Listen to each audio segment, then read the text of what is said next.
2025 আমাকে অনেক কিছু দিয়েছে, সাথে আমার জীবন থেকে এমন কিছু জিনিস কেড়ে নিয়েছে যেগুলো আমি আর আমার জীবনে কখনো ফিরে পাবো না। প্রথমে আমার বড় মাসি চলে গেল, তারপরে আমার জেঠি এক এক করে চলে গেল। জেঠুর শোকটা আমি এখনো মেনে নিতে পারি না। আর হঠাৎ কাল আমার মামা আমাদের সবাইকে ছেড়ে চলে গেল। আমরা কি একবারের জন্য বুঝতে পেরেছিলাম যে এই ভাইফোঁটাটাই মা মাসিদের জন্য শেষ ভাইফোঁটা?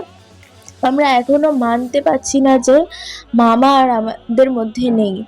কালকে আমি একটা পোস্ট করি ইউটিউবে, সেখানে বলি আমি আজকে ভিডিওটা দিতে পারছি না। সেখানে কিছু মানুষ এসে আমাকে অদ্ভুত কমেন্ট করছে আমার অন্যান্য ভিডিওতে, যে এত ন্যাকামি কেন করো, প্রত্যেক দিন নাটক, ভিডিও দেখতে চাই, এরকম কেন করছো তোমরা বলো তো? আমার সিচুয়েশনটা একটু বোঝো, আমি কিভাবে যাচ্ছি। প্লিজ এরকম বাজে কমেন্ট করো না, কারোর সিচুয়েশন না বুঝে প্লিজ কমেন্ট করো না। আর আমি এই জন্যই কালকে কোনো রকম ভিডিও দিতে পারিনি, বাট ওই যে সময় থেমে থাকে না, আমাকে আমার কাজটা করতেই হতো আর তোমাদেরকে এই কথাটা জানাতেই হতো। ভিডিওটা কেমন লাগলো জানিও। এখন আসছি, টাটা।